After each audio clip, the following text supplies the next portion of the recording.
Hello everyone, welcome to Fisk capital. आज हम episode 4 में रिकॉर्डिंग वॉरेन बफेट लेटेस्ट।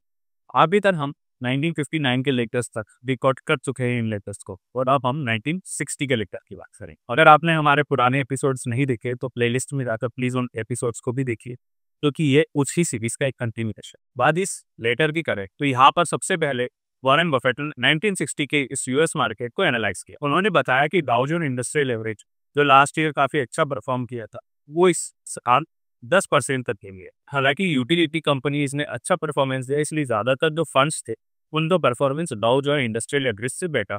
यहाँ पर जो काफी सालों से वॉरेन बफेट अपने लेटर्स से बात कर रहे हैं कि एक अच्छे इन्वेस्टर्स बुल मार्केट में इंडेक्स के बराबर या उससे बेटर परफॉर्मेंस करते हैं, वो मायने नहीं रखता है, बट कि उनकी नज़र में वो चीज़ ज़्यादा बेटर है कि मार्केट जब गिर रहा हो तब हमने समथी की पोजीशन लिख के और एक अच्छा परफॉर्मेंस किया। तो वॉरेन बफेट बताते हैं, उन्होंने एक गोल्फ का एग्जांपल दिया, बट यहाँ मैं आपको क्रिकेट के एग्जांपल से समझाता हूँ कि वॉरेन बफेट का कहना है कि ऐसी क्रिकेट पिच जहाँ पे एवरेज स्कोर 20 ओवर में 200 रन था, वह वॉरेन बफेट 200 या 210 रन बनाना को बड़ी बात नहीं मानते।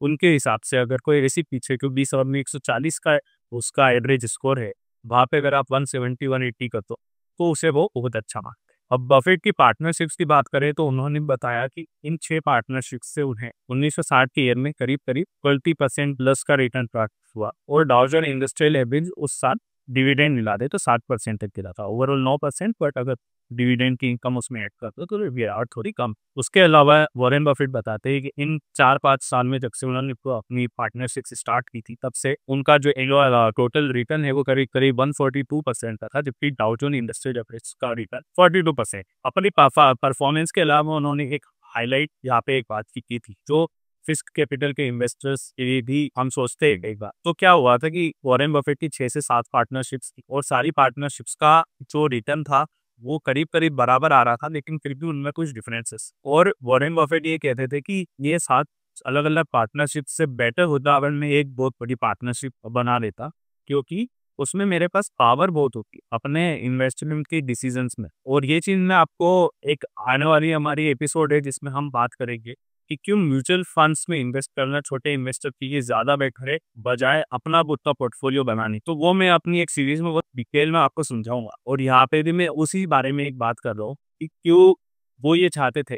और जैसे हम भी एक आरए का लाइसेंस अभी हमारे पास है, तो हम भी कोई फंड मैनेज नहीं कर सकते, पैसा पुल करके इन्वेस्टमेंट नहीं करा सकते इन्वेस्टर्स तक, तो हमें भी इंडिविजुअल पोर्टफोलियोज के हिसाब से उनको रिकमेंडेशन देनी होती है, वो अपना स्टॉक बाय करते हैं। लेकिन कल को हमारा भी यही लक्ष्य है कि आप कुछ पीएमएस टाइप के मॉडल्स लेके आए, जिसके अंदर हम लोगों से पैसा लेके और एक बड़ा फंड मैनेज कर सके, जिससे हम भी कुछ बड़ी पोजीशंस ले सके, मोर स्ट्रेटेजिक इन्वेस्टमेंट कर सके। तो इसके बारे में हम और भी आगे डिस्कस करेंगे, बट कहीं ना कहीं 1960 का जो वॉरेन बफेट का लेटर है, ये भी इस डायरेक्शन में हमें सलाह भी देता है, और शायद आने वाले सालों के लेटर्स में हमें ये दिखे भी कि उन्होंने इसी चीज इंप्लीमेंट की है जब उन्होंने बर्कशायर हाथवे। और जो मेजर सेक्शन है इस पूरे लेटर का, वो अपनी लास्ट ईयर की पोजीशन, अगर आपको याद हो लास्ट एपिसोड में उन्होंने कहा था कि मैंने 35% इन्वेस्टमेंट एक सिंगल कंपनी में कर दी थी, अब उसको क्योंकि वो इन्वेस्टमेंट उनकी अच्छी हो गई, जो भी उसके गोल्स थे, अब वो उस पर खुलकर बात कर पा रहे। उसमें जो पहले एक थोड़ी सा उसको थोड़ा खुफिया तरह से रखा गया ताकि मार्केट को पता नहीं चले बफेट क्या कर रहे, वो चीज अब उन्होंने, क्योंकि वो अच्छी हो गए बोल, तो उसे बताएंगे।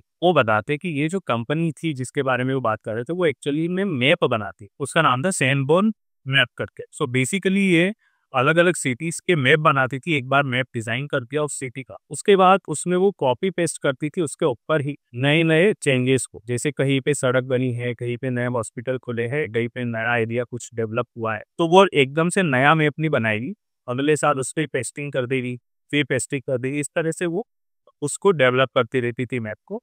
और जब ये मैप 15-20 साल के बाद इसमें पेस्टिंग का और मौका नहीं बचता था, तब वो नए मैप्स बनाती थी। अब ये जो मैप्स होते हैं ये जनरल इंश्योरेंस कंपनीज के लिए बहुत इंपॉर्टेंट होते थे, क्योंकि ये उन्हें हेल्प करता था समझने में कि किस जगह एक्सीडेंट्स हो सकते हैं, किस जगह पे क्या हो सकता है। उस जगह के हिसाब से हमने सही में इंश्योरेंस में अपनी रिस्क तो नहीं बढ़ा दी है बहुत ज्यादा किसी पर्टिकुलर एरिया में इंश्योरेंस करके। तो ये सारी हेल्प इंश्योरेंस कंपनीज को मिलती थी इस तरह के मैप्स से। तो सनबॉर्न के जो मैप्स थे वो उसका सबसे बड़ा क्लाइंट होता था इंश्योरेंस कंपनी। अब क्या हुआ कि ये बिजनेस अच्छा प्रॉफिटेबिलिटी वाला बिजनेस था काफी सालों तक, लेकिन इस बिजनेस में जो डर था इंश्योरेंस कंपनी को कि सैनबोर्न कहीं ना कहीं पे राज ना करने लग जाए, मतलब हम उस पर डिपेंड ना हो जाए, इसलिए उन्होंने काफी सारे अपने लोग को सैनबर्न के बोर्ड में पहुंचा दिया। तो बड़े बड़े इंश्योरेंस प्लेयर्स जो थे उसके अंदर सैनबर्न के अपने बोर्ड ऑफ डायरेक्टर्स में ज्वाइन हो गए। अब क्या वो 1930 से, क्योंकि प्रॉफिटेबल कंपनी और इन्वेस्टमेंट ज्यादा नहीं लग रही है इसको नए वापिस नए बनाने में, तो पैसा बहुत कैश बच रहा था, उस कैश को ये बॉन्ड्स और स्टॉक्स के पोर्टफोलियो ने इन्वेस्ट कर दिया। 50% बॉन्ड्स, 50% स्टॉक्स, और इस तरह इन्होंने काफी अच्छी अच्छी कंपनी को अपनी होल्डिंग्स में ले लिया। अब क्या हुआ 1930s के बाद 1950s के अराउंड यहाँ पे सैनबोर्न का जो बिजनेस मॉडल था मैप क्रिएशन का, उसमें बहुत इम्पैक्ट हुआ एक नई इंश्योरेंस टेक्निक जिसको बोलते हैं कार्डिंग। तो कार्डिंग टेक्निक वहाँ पे यूज होने लगी इंश्योरेंस में, जिसकी वजह से सैनबोर्न का बिजनेस थोड़ा ठप पड़ रहा है।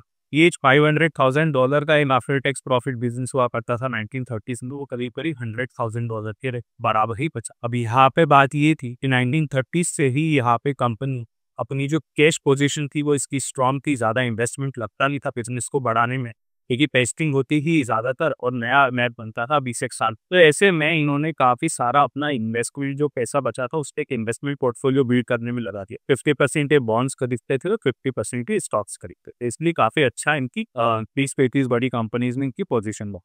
अब यहाँ पे हमको वॉरेन बफेट का एनालिसिस समझना पड़ेगा, क्योंकि कई लोग क्या करते हैं कि फंडामेंटल एनालिसिस को बहुत कम तरजीह देते हैं अपने इन्वेस्टमेंट डिसीजन, और यही सबसे ज्यादा मैटर करता है। तो क्या माइंडसेट था वॉरेन बफेट का, वो आप समझिए कि उन्होंने कैलकुलेट किया कि 1930 में इसकी जो शेयर प्राइस थी 1938 के अराउंड वो थी $110। यहाँ पे इसका जो वैल्यूएशन हो रहा था इसके बिजनेस का वो करीब करीब $90 का था। सो इसका मतलब ये था कि इन्वेस्टर्स जो है वो $20 देते थे इसके इन्वेस्टमेंट पोर्टफोलियो को, और $90 देते थे कंपनी के बिजनेस को, तब जाके इसकी प्राइस $110 पड़ती। लेकिन जब के 1958-59 में ये ऑपरेशन हमारे वॉरेन बफेट करने लगे, तब इसकी शेयर प्राइस हो गई $45। उस टाइम पे इसका इन्वेस्टमेंट पोर्टफोलियो की वैल्यू थी $65।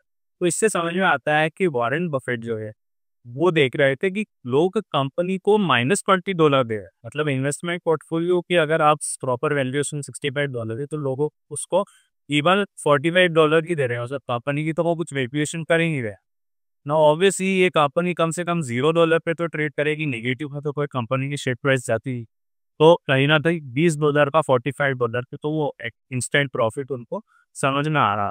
तो ऐसे में इसमें इन्वेस्ट करना तो एक सही डिसीजन होता ही है।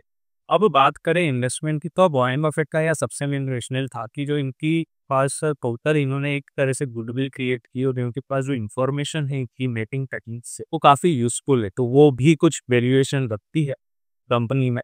और फिर इन्वेस्टमेंट पोर्टफोलियो तो ऑब्वियसली इसका एक बहुत ही स्टेबल पोर्टफोलियो है 30-35 कंपनीज का, जस्ट लाइक अनदर म्यूचुअल, तो उसको भी आप यूज कर सकते हैं। लेकिन यहाँ पे स्ट्रैटेजिकली देखना कि ये कंपनी के अंदर हम कैसे इन दोनों बिजनेस को कार्व आउट कर दें, क्योंकि बिना कार्व आउट के आप आइडेंटिफाई कर सकते मैपिंग बिजनेस कितना हेल्पफुल या आगे ग्रो करेगा, उसके लिए कितना पैसा दिया जाना चाहिए, और जो इन्वेस्टमेंट पोर्टफोलियो वो कितना इसमें आगे इसके अंदर पैसा दिया जाए। तो वॉरेन बफेट यहाँ पोजीशन लेने लगे, करीब करीब 33% इस कंपनी की होल्डिंग उन्होंने ले ली, जिससे वो बोर्ड ऑफ डायरेक्टर्स में चले गए।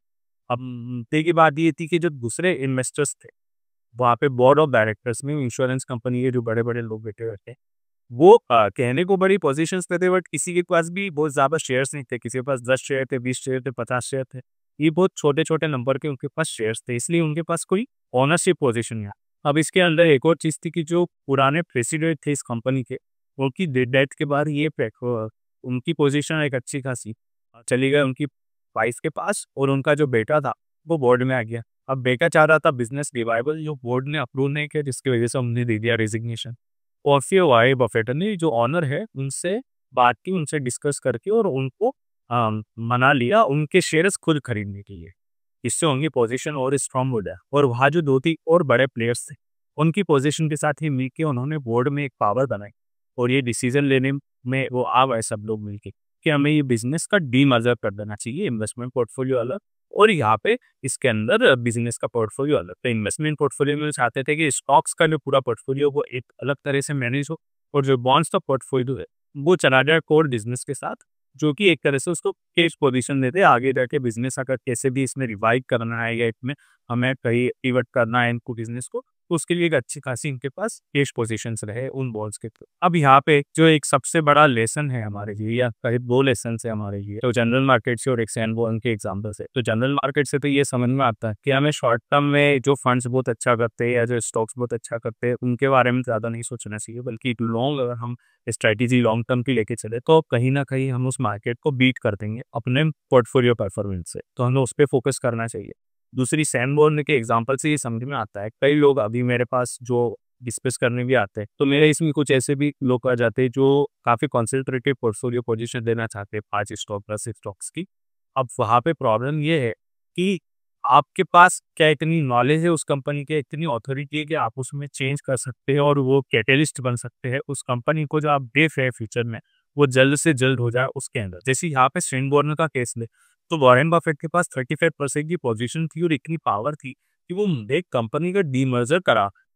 क्या हमारे पास इतनी पावर है किसी भी एक सिंगल स्टॉक में? और अगर हमारे पास इतनी पावर नहीं है तो फिलहाल जब हम काफी पैसिव इन्वेस्टर बन के बैठे हुए हैं, हमारे पास कुछ एक्टिवली करने को नहीं है, ऐसे केसेस में डाइवर्सिफाइड पोर्टफोलियो अप्रोच मेरे हिसाब से ज़्यादा बेटर होती है। हम ये चीज़ ज़रूर कर सकते हैं अगर हमारे पास बड़ी पोजीशंस हो, एक बड़ा पोर्टफोलियो कैपिटल हो, और इस तरह स्मॉल साइज कंपनीज या mid cap companies, mid cap से भी ज़्यादा नहीं कहूँगा, माइक्रो कैप या स्मॉल कैप, जहाँ पे हम मैनेजमेंट में जाके वो इस तरह के एक्टिव डिसीजंस लेने में हेल्प कर सकते हैं या ले सकते हैं, तो ही हमें मतलब बहुत ज़्यादा कॉन्सेंट्रेटेड पोजीशंस के बारे में सोचना चाहिए। अदरवाइज मेरे हिसाब से एक वेल डाइवर्सिफाइड पोर्टफोलियो अप्रोच हमेशा एक पैसिव इन्वेस्टर या स्मॉल इन्वेस्टर्स के लिए ज़्यादा है। अगर आपको ये वीडियो अच्छा लगा हो तो प्लीज़ इसे ज़्यादा से ज़्यादा लोगों तक शेयर कीजिए और हमारे चैनल को सब्सक्राइब करना ना भूलें, ताकि आप ऐसी किसी भी अलग नई वीडियो को मिस ना करें। Thank you.